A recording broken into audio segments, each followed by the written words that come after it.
Hello friends, welcome back to my new video. In this video, I am going to teach you the most important topic for the English learners. जो भी लोग English सीखना चाहते हैं या सीख रहे हैं, उनके लिए ये टॉपिक बेहद इम्पॉर्टेंट होने वाला है, क्योंकि इस टॉपिक के बिना ना तो आप सेंटेंस बना सकते हो, ना ही इसके बिना आपका सेंटेंस बन सकता है। अगर आप पढ़ रहे हो या आप बोल रहे हो तो इस टॉपिक के बिना कुछ भी पॉसिबल नहीं है। तो दोस्तों, ये टॉपिक बहुत इंपॉर्टेंट है, चाहे आप किसी कॉम्पिटिटिव एग्जाम की तैयारी कर रहे हो, चाहे आप नॉर्मल रीडिंग कर रहे हो, चाहे आप लैंग्वेज को सीखने की कोशिश कर रहे हो। So friends, without any delay let's get started. Parts of speech. Parts of speech English language का बेहद इंपॉर्टेंट हिस्सा है। इसके बिना ना तो कोई सेंटेंस बनाया जा सकता है, ना बोला जा सकता है, ना ही पढ़ा जा सकता है। तो आज मैं आपको सिखाऊंगी कि इसका क्या इंपॉर्टेंस है, हम क्यों पार्ट्स ऑफ स्पीच पढ़ते हैं, इसका क्या यूज है और ये हमें कैसे कैसे काम आता है। अगर आप ये सब कुछ जानना चाहते हैं तो वीडियो के अंत तक बने रहें।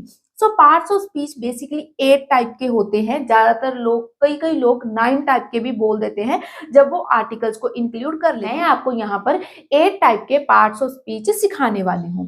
पार्ट्स ऑफ स्पीच हमारा फर्स्ट है नाउन, सेकंड है प्रोनाउन, थर्ड है वर्ब, फोर्थ है एडवर्ब, फिफ्थ है एडजेक्टिव, सिक्स्थ है कंजंक्शन, सेवंथ है प्रेपोजिशन और एट्थ है इंटरजेक्शन। तो दोस्तों, जो पार्ट्स ऑफ स्पीच है ये इन 8 पार्ट्स को मिलाकर बनता है। अभी आप सोच रहे होंगे कि सेंटेंस में ये कैसे काम करता है। तो for example, he is a smart boy and his friend Ram is a famous singer. तो मैंने ये एक साधारण से एग्जाम्पल ली है जिसमें ही एक प्रोनाउन है, इज हेल्पिंग वर्ब है, ए आर्टिकल है, स्मार्ट एडजेक्टिव है, बॉय नाउन है, एंड कंजंक्शन है, हिज प्रोनाउन है, फ्रेंड भी नाउन है, राम नाउन है, इज और ए आर्टिकल और हेल्पिंग वर्ब है, फेमस एडजेक्टिव है और सिंगर भी एक नाउन है। तो आप देख रहे हैं कि इस सिंगल सेंटेंस में हमारे सभी के सभी पार्ट्स ऑफ स्पीच आ चुके हैं। तो ये डिपेंड करता है, जरूरी नहीं है कि सभी पार्ट्स ऑफ स्पीच एक सिंगल सेंटेंस में आए, but most of the parts of speech आते ही आते हैं और सेंटेंस पार्ट ऑफ स्पीच के बिना नहीं बन पाता। तो आप देख रहे हैं, मैं एक छोटा सा सेंटेंस का एग्जांपल लेती हूँ। मान लीजिए हमारा एक सब्जेक्ट होता है, सेंटेंस में एक ऑब्जेक्ट होता है और एक होती है verb. For example, I am teaching, मैं पढ़ा रही हूँ। जो पढ़ाना है वो क्या है? वर्ब। वर्ब क्या होती है? Identifier of verb. क्या काम चल रहा है, या काम हो चुका है, या काम हो रहा है, ये सारी चीजें हमारी जो ये वर्ब है वो बताती है। जो सब्जेक्ट होता है वो हमारा नाउन या प्रोनाउन होता है, ऑब्जेक्ट भी हमारा नाउन या फिर प्रोनाउन होता है। तो आप देख सकते हैं कि सेंटेंस पार्ट्स ऑफ स्पीच के बिना बनना पॉसिबल नहीं है। ये जो टॉपिक है वो ग्रामेटिकल पॉइंट ऑफ व्यू से और भी सभी तरीकों से, अगर आप लिसनिंग कर रहे हो या आप रीडिंग कर रहे हो या आप मान लीजिए स्पीकिंग कर रहे हो, हर एक में पार्ट्स ऑफ स्पीच बहुत जरूरी है, क्योंकि इसके बिना सेंटेंस बन पाना संभव नहीं है। तो आइए दोस्तों, अभी मैं आपको पार्ट्स ऑफ स्पीच के सभी पार्ट्स को वन बाय वन समझा। हम मूव करते हैं पार्ट्स ऑफ स्पीच के डिफरेंट पार्ट्स के ऊपर। इस वीडियो में मैं आपको डिटेल में नहीं बताऊंगी, सिर्फ ओवरव्यू देने वाली हूँ। इसके बाद हम डेडिकेटेड 8 से 9 वीडियोस बनाएंगे जिनमें मैं इस सिंगल पार्ट्स ऑफ स्पीच को कवर करूंगी। फॉर एग्जांपल, नाउन हो गया, हमारा प्रोनाउन हो गया, एडजेक्टिव हो गया, एडवर्ब हो गया, ये सभी चीजों को मैं एक पर्टिकुलर वीडियो में कवर अप करूंगी। बट फॉर नाउ हम सिर्फ और सिर्फ इसका ओवरव्यू जानेंगे, ताकि आपको पता चले कि पार्ट्स ऑफ स्पीच क्या होते हैं। जब भी आप कोई सेंटेंस पढ़ रहे हो तो आपको पता लगे कि इसमें से जो सेंटेंस के पार्ट्स हैं और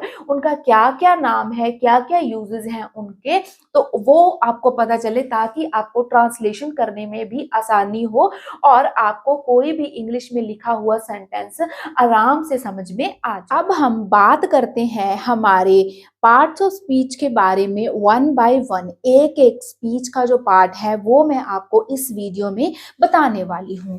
तो फ्रेंड्स, सबसे पहले है नाउन। नाउन असल में क्या होता है? नाउन होता है किसी भी जगह का नाम, किसी पर्सन का नाम या फिर किसी भी वस्तु का नाम, तो उसको क्या बोला जाता है? नाउन। जैसे कि रीना, टीना, वृंदावन, पेन, चौक, डस्ट, अर्थ पे रहते हैं और अर्थ पे जितनी भी चीजें हैं उन सभी के कोई ना कोई नाम जरूर है। तो किसी भी वस्तु, व्यक्ति या फिर स्थान का नाम क्या कहलाता है? नाउन। सो इसके बाद आपको भूलना नहीं चाहिए, मान लीजिए कि अर्थ के ऊपर जितनी भी चीजें एग्जिस्ट करती हैं, चाहे हम हैं, चाहे आप हो, चाहे कोई चीज है, फॉर एग्जाम्पल कि मैं एक टीचर हूं, तो टीचर भी एक क्या है?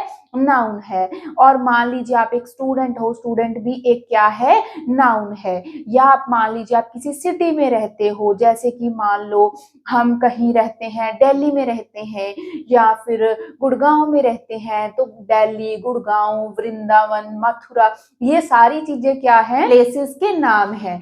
तो इन सभी को हम किस नाम से जानते हैं? नाउन से। ओके, सो इसका इंपॉर्टेंस क्या है? इसका इंपॉर्टेंस है सेंटेंस की स्ट्रक्चर को समझने के लिए। मान लीजिए आपके सामने कोई भी जो सेंटेंस है वो आ गया, उसमें आपको जब पता चल जाएगा कि ये नाम है, या तो किसी वस्तु का नाम है, या किसी व्यक्ति का नाम है, या फिर किसी जगह का नाम है, तो आपको पता चल जाएगा कि ये नाम है, तो आपको उसका मीनिंग सर्च करने की जरूरत नहीं है, देख के ही पता चल जाएगा कि ये क्या है? नाम है। तो इसको, जो नाउन को कैसे यूज करा जाता है सेंटेंस को समझने के लिए? प्रोनाउन। प्रोनाउन क्या होता है? जिसको नाउन की जगह पर यूज करा जाता है। मान लीजिए अगर कोई लड़की है सीमा, तो उसका प्रोनाउन क्या होगा? सीमा एक गर्ल है, तो हम क्या यूज करेंगे? शी। मान लीजिए कोई बॉय है जिसका नाम है रमेश, तो रमेश को हम क्या बुलाएंगे? ही। तो वो हमारा क्या बन जाएगा? प्रोनाउन बन जाएगा। जैसे कि he, she, his, her, you, they, them, और भी जितने भी नाउन की जगह पर जो शब्द वरते जाते हैं उनको क्या बोला जाता है? प्रोनाउन। यानी कि नाउन के प्रोनाउन, तो नाउन की जगह पर वरते जाने वाले सभी शब्दों को बोला जाता है प्रोनाउन। अभी हम मूव करते हैं कि इसकी इंपॉर्टेंस क्या है। इसकी इंपॉर्टेंस है ये सेंटेंस में कौन सी वर्ब और कहाँ लगेगी, इसके बारे में प्रोनाउन हमें ज्ञात करवाता है। ही और शी के साथ इज, एम, आर, या फिर वाज, वर, हैव, हैज, जितनी भी हेल्पिंग वर्ब्स हैं ये किस प्रोनाउन के साथ लगेंगी, इससे हमें पता चलता है कि कौन सा प्रोनाउन है और हमें कौन सी वर्ब लगानी है। Now we will move on our most important part, that's called verb. तो वर्ब क्या होता है? जो वर्ब होती है वो होती है किसी भी काम को करने की जो क्रिया होती है। फॉर एग्जाम्पल अभी मैं टीच कर रही हूँ, सो आई एम टीचिंग। आप लोग पढ़ रहे हो, सो आप कह सकते हो वी आर स्टडिंग। ओके, तो हम क्या कर रहे हैं? हम जो भी क्रिया कर रहे हैं, मान लीजिए कोई बच्चा है वो खेल रहा है, ठीक है, तो हम उसको क्या बोलेंगे? Riyan is playing. ओके, तो जो हमारी वर्ब होती है वो एक्शन बताती है कि हम क्या कर रहे हैं। तो ये दो तरीके की होती हैं, और भी काफी सारी वर्ब्स होती हैं। मेनली एक स्टैटिक वर्ब और एक क्या होती है? Action verb. जो स्टैटिक वर्ब होती है वो हमें स्टेट बताती है कि किस स्टेट में, मतलब कौन से स्टेट में काम हो रहा है, ठीक है। और जो हमारी दूसरी वर्ब एक्शन वर्ब होती है वो हमें बताती है कि क्या एक्शन हो रहा है। तो ये दो दो तरीके की वर्ब्स इंपॉर्टेंट होती हैं। अभी इसका इंपॉर्टेंस क्या है? एक तो इंपॉर्टेंस है कि हम इसको टेंस में यूज करते हैं। हर टेंस में तीन तरह की वर्ब्स काम आती हैं, first verb, second verb and third verb. ये डिपेंड करता है कि हम कौन सा टेंस यूज कर रहे हैं, तो उसके अकॉर्डिंग हम जो वर्ब है वो प्लेस करते हैं। मान लीजिए हमारी जो वर्ब है वो है टीच, रीड, रन, तो ये सभी हमारी क्या हैं? वर्ब हैं, जो कि हमारे काम करने की क्रिया को बतलाती हैं। अभी हम आगे मूव करते हैं एडवर्ब। एडवर्ब बेसिकली क्या होता है? एडवर्ब होता है जो वर्ब की भी प्रशंसा करे, यानी कि वर्ब की भी जो विशेषता बताए, तो वो क्या होती है? एडवर्ब होती है। जैसे कि मान लीजिए वेरी फास्ट, ठीक है, क्विकली, एक्सट्रीमली, ठीक है, तो ये सब क्या है? एडवर्ब है, ठीक है। Importance, it helps to highlight the performance of verb. Verb की क्या परफॉर्मेंस चल रही है? मान लीजिए कोई बच्चा है वो धीमे खेलता है या धीमे भागता है, तो हम क्या बोलेंगे? He runs slowly. अगर कोई बच्चा धीमे भागता है तो उसको क्या बोलेंगे? ही रन्स स्लोली, ठीक है, मान लीजिए कोई बच्चा है जो बहुत ही फ्लुएंटली इंग्लिश बोलता है, तो हम बोलेंगे he speaks English in a very fluent way, he speaks English fluently. Okay, तो स्पीकिंग, जो फ्लुएंटली इंग्लिश स्पीकिंग होती है वो असल में क्या होती है, वो फ्लुएंसी जो वर्ड है वो हमारी स्पीकिंग को क्या कर रहा है, और भी ज्यादा इंप्रूव करके हमारी क्रिया को और भी अच्छे से दिखा रहा है, तो उसकी विशेषता बता रहा है। जैसे कि फॉर एग्जाम्पल आप ले लो, ही स्विम्स वेल, वह अच्छा तैरता है, ही रैन क्विकली, वो जल्दी से भाग गया या वो जल्दी भाग गया। तो ये सब जल्दी भागना, ठीक है, अच्छे से स्विम करना, ही स्विम्स फास्ट, जो क्रिया की भी विशेषता बताती हैं वो होती हैं एडवर्ब। अभी हम मूव करते हैं एडजेक्टिव। एडजेक्टिव बेसिकली क्या होता है, जो नाउन या फिर प्रनाउन की विशेषता बताए। जैसे कि मान लीजिए नाउन है Neetu, Neetu is a very beautiful, ठीक है, नीतू बहुत सुंदर है। तो बहुत सुंदर, ब्यूटीफुल जो है वो क्या है, एडजेक्टिव है। नीतू की विशेषता है कि वो सुंदर है, ठीक है। नीतू इज टाल, नीतू की जो हाइट है वो लंबी है, तो हम क्या बोलेंगे कि वह लंबी है, तो लंबी उसकी क्या है, विशेषता है। तो उसी तरीके से हम और भी एग्जांपल्स ले सकते हैं, जैसे कि they live in a beautiful house, she वोर अ ब्यूटीफुल ड्रेस। हम ऐसे भी तो बोल सकते थे ना कि शी वोर अ ड्रेस लास्ट नाइट, या शी वोर अ ड्रेस, ओके, बट हमने बोला शी वोर अ ब्यूटीफुल ड्रेस, उसने बहुत सुंदर ड्रेस पहनी हुई थी। अगर हम यहाँ पे सिर्फ ड्रेस लगाते और ब्यूटीफुल ना लगाते तो हमारा जो एडजेक्टिव था वो मिस हो जाना था, बट हमने ब्यूटीफुल लगाया और हाईलाइट कर दिया कि वह एक सुंदर ड्रेस पहनी है उसने, ठीक है। तो इससे आपको पता चल गया होगा कि हमारे जो एडजेक्टिव्स हैं वो क्या होते हैं। अभी हम मूव करते हैं कि एडजेक्टिव्स की इंपॉर्टेंस क्या है, जो नाउन और प्रोनाउन के क्या बताता है, गुण बताता है। तो एग्जाम्पल से आई होप आपको समझ आ गया होगा। अब हम मूव करते हैं प्रेपोजिशन, प्रीपोजिशन। तो आपको पता है यहाँ पे आगे लगा है प्री और पीछे लगा है पोजिशन। तो जो किसी चीज की पोजीशन बताए, डायरेक्शन बताए, वो क्या होती हैं, प्रेपोजिशंस होती हैं। सेंटेंस में किसी भी चीज का डायरेक्शन और पोजीशन बताता है। For example at, in, on, into, under. जैसे कि इंपॉर्टेंस क्या है, हम किसी भी वस्तु का डायरेक्शन पता लगा सकते हैं, उसकी पोजीशन पता लगा सकते हैं। He sat on the chair, वह चेयर पे बैठ गया।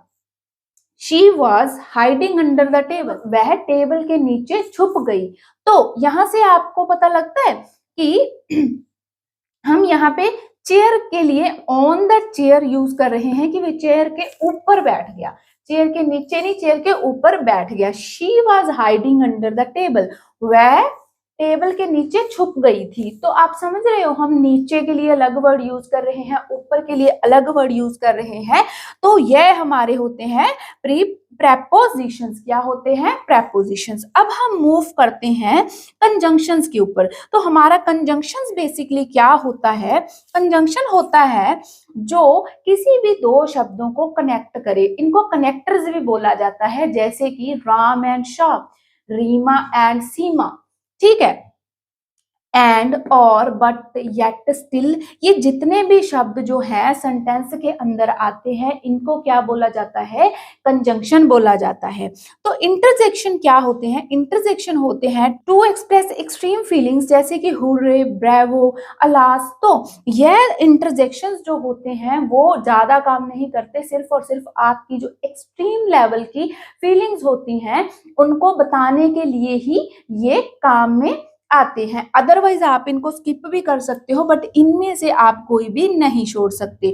Pronoun, noun, pronoun, verb, adverb, adjective, prepositions, conjunctions, ये सभी आपके लिए बेहद जरूरी हैं अगर आप इंग्लिश लैंग्वेज को सीखने की कोशिश कर रहे हो। आप चाहे बिगिनर हो, चाहे आप एडवांस लेवल में हो, जिस भी लेवल पे आप हो, सभी लेवल्स के ऊपर बिना पार्ट्स ऑफ स्पीच के बात नहीं बनती। So you have to proper knowledge about the parts of speech. अभी मैंने आपको सारे पार्ट्स ऑफ स्पीच समझा दिए हैं, मैंने सभी पार्ट्स ऑफ स्पीच का एक बार ओवरव्यू विद एग्जांपल आपको दे दिया है। आई होप कि आपको अच्छे से समझ आ गया होगा।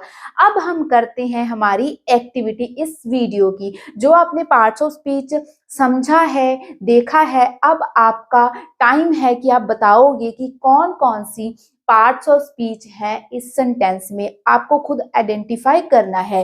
3 एग्जांपल्स मैंने खुद करी हैं, बाकी के 3 एग्जांपल्स हैं आपके लिए। तो आइए इसको करते हैं। Example, my family and I wish travel yearly to foreign, कोई भी कंट्री ले लो, and take in all amazing sites. तो मैं और मेरी फैमिली हर साल विदेश यात्रा करना चाहते हैं, जिसमें कि हम अलग अलग अद्भुत जो लोकेशंस हैं, जो नज़ारे हैं, उनका लुत्फ उठाना चाहते हैं। तो इस सेंटेंस की जो हिंदी है वो तो ये है। अब हम इसमें देखते हैं कि हमारा कौन सा एडजेक्टिव है, कौन सी वर्ब है, यानी कि parts of speech. Family noun है, विश क्या है, वर्ब है, ईयरली क्या है, एडवर्ब है, टू हमारा प्रेपोजिशन है, एंड हमारा कंजंक्शन है। जो अमेजिंग है, अमेजिंग साइट्स माने कि वहां के अद्भुत जो नज़ारे हैं, अद्भुत अद्भुत अपने आप में एक एडजेक्टिव है। और जो ये आह यूज करा है, ये क्या है, इंटरजेक्शन है। एक्शन है ये, हम जब भी कोई चीज हम सपना सोच रहे होते हैं तब लगाते हैं या फिर कुछ ऐसे करके, ओ माय गॉड, ऐसे करके जो कुछ एक्सप्रेसिव चीजें होती हैं वो इंटरजेक्शन होती हैं। तो यहाँ पे वो लड़की सपना देख रही है, जो लड़की है या लड़का कोई भी, तो उसमें कोई भी बंदा ये बता रहा है कि मैं और मेरी फैमिली हर साल बाहर की कंट्रीज घूमना चाहते हैं और अद्भुत नज़ारे देखना चाहते हैं। Okay, so our example 2 is the happy cat quickly chased a playful butterfly and pounced on it with joy। कि जो एक खुश बिल्ली, बहुत ही खुश बिल्ली क्विकली क्या करती है, चेस्ड करती है, मतलब पीछे भागती है। एक किसके पीछे भागती है, हंसती खेलती हुई एक बटरफ्लाई के पीछे, and pounced on it with a joy, और एकदम से क्या करती है, उसके ऊपर अटैक करती है, उसको पकड़ने की कोशिश करती है, बट इन अ जॉयफुल वे। तो यहाँ पे जो कैट क्या है, वो है हमारा नाउन। चेस्ड क्या है, चेस्ड यानी कि किसी चीज के पीछे भागना। एक होता है चलना, जब हम चलने की स्पीड को बढ़ा देते हैं तो वो बन जाता है भागना। तो आप समझ सकते हैं कि वो हमारा होगा एडवर्ब। और जो ए है वो है आर्टिकल, यहाँ पे इसको अप्रोनाउंस करेंगे। जो बटरफ्लाई है वो भी हमारा नाउन है, जो बीच में एंड आ गया वो है हमारा कंजंक्शन। और जो पाउंस्ड है, एकदम से झपट पड़ना किसी चीज के ऊपर, तो उसको क्या बोलेंगे, एडवर्ब। कहीं हमने बड़े आराम से कोई चीज उठानी और एक हम एकदम से उठा रहे हैं, तो उसके उसमें जो हमारी वर्ब का जो एक्शन है वो हमारा फास्ट हो गया। ठीक है, तो इसको इसलिए एडवर्ब बोला गया है। ऑन क्या है, विद क्या है, ऑन जो है वो है प्रेपोजिशन, विद भी हमारा प्रेपोजिशन है, और जो इट है वो क्या है, प्रोनाउन है। तो इस एग्जाम्पल से आई होप आपको समझ आ गया होगा कि हमारे एडजेक्टिव्स हमें सेंटेंस में से कैसे निकालने हैं। Example number 3, quick brown foxes jump over the lazy dog near the beautiful river. Quick, quick माने किसी चीज को हम क्विक जल्दी, तो वो क्या हो गया, एडजेक्टिव है। यहाँ पे किसका एडजेक्टिव है, ब्राउन फॉक्सेस का। कि जो तेज भागने वाली, दौड़ने वाली जो ब्राउन फॉक्सेस है, भूरे रंग की जो लूमड़ियां हैं, jump over the lazy dog, उन्होंने लेजी डॉग के ऊपर जंप करा। और नियर द ब्यूटीफुल रिवर, वो कहाँ पे बैठे थे, एक ब्यूटीफुल रिवर के पास बैठे थे। ठीक है, तो क्विक का हमारा एडजेक्टिव है। ब्राउन भी, ब्राउन एक कलर है, किसी रंग की जो विशेषता है कि वो उसका रंग ब्राउन है, तो ये भी एडजेक्टिव है। फॉक्सेस हमारा नाउन है, जंप हमारी वर्ब है, ओवर हमारी प्रेपोजिशन है। जो लेजी है, लेजी किसी चीज की विशेषता है। ठीक है, विशेषता पॉजिटिव वे में भी हो सकती है, नेगेटिव वे में भी। जैसे लेजी होना अच्छी बात तो नहीं है ना, तो बट है ये एडजेक्टिव। ठीक है, ये है विशेषता किसी चीज की, बट लेजी होना अच्छी बात नहीं है, वो एक अलग चीज है। डॉग क्या है, नाउन है। नियर हमारी प्रेपोजिशन है कि वो उसके नजदीक, तो ये हमने पोजीशन के लिए यूज कर लिया। द बटरफ्लाई हमें ब्यूटीफुल, सॉरी, द ब्यूटीफुल मतलब बहुत ही सुंदर। रिवर हमारा नाउन है, तो ब्यूटीफुल भी विशेषता है, तो ये भी हमारा क्या हो गया, एडजेक्टिव। तो फ्रेंड्स, अभी मैंने जो ये 3 एग्जांपल्स है वो आपके सामने सॉल्व करके दिखाई हैं। और अभी आप क्या करो, ये मैंने 3 एग्जांपल्स दी हैं, इनको आप खुद आराम से बैठ के मेरा पूरा लेक्चर एक बार दोबारा से देखो, फिर इन तीनों एग्जाम्पल्स को सॉल्व करो और कमेंट में मुझे आंसर्स जरूर बताओ। सो फ्रेंड्स, आज का हमारा वीडियो यहीं तक था। इसमें मैंने आपको कंप्लीट पार्ट्स ऑफ स्पीच सिखाया है। अब जो काम बचा है वो सारा है आपका। First of all you have to solve all three questions, you can say all three sentences, जिसमें कि you have to find out the parts of speech of these sentences. तो इन सेंटेंसेस का आपको पार्ट्स ऑफ स्पीच निकालना है। The next thing is, आपको क्या करना है, घर पे कोई भी इंग्लिश न्यूज़पेपर पढ़ा है या फिर कहीं से भी आप लेके आओ, उसको पढ़ने की कोशिश करो। फिर सेंटेंस में देखो कौन सा नाउन है, कौन सा प्रोनाउन है, कौन सा एडजेक्टिव है, कौन सा एडवर्ब है, कौन सा सारी चीजें जब आपको पता लगने लग जाएंगी, देन ये बड़ा ही इजी हो जाएगा आपके लिए किसी भी सेंटेंस का मतलब निकाल पाना। तो अगर आप स्पीकिंग की प्रैक्टिस कर रहे हैं, इंग्लिश बोलना सीखना चाहते हैं, उसके लिए भी ये जो टॉपिक है वो बहुत ही इंपॉर्टेंट है। ठीक है, इसको इग्नोर नहीं किया जा सकता। अगर आप कोई भी मान लीजिए किसी कॉम्पिटिटिव एग्जाम की तैयारी कर रहे हैं या किसी अदर एग्जाम की तैयारी कर रहे हैं, या फिर आप 9th 10th 11th +2 किसी भी क्लास के स्टूडेंट हैं, आपके पास इंग्लिश सब्जेक्ट है, तो वहां पे भी ये सारी पार्ट्स ऑफ स्पीच जो हैं आपके बड़े ही काम आने वाली हैं। इसकी मदद से आप अनसीन पैसेज सॉल्व कर सकते हो। ठीक है, आप कोई भी बुक रीड कर सकते हो, आपको सेंटेंसेस समझ में आएंगे। सो आई होप कि ये वीडियो आपके लिए हेल्पफुल रहा होगा। अगर आपको ये वीडियो पसंद आए तो मेरे इस वीडियो को लाइक करना, चैनल पर नए हैं तो सब्सक्राइब करना, और हमारी इस इंग्लिश ड्रीमर्स फैमिली का हिस्सा जरूर बनिए, और आए दिन इंग्लिश के रिलेटेड नई नई चीजें सीखने के लिए हमें फॉलो करना ना भूले।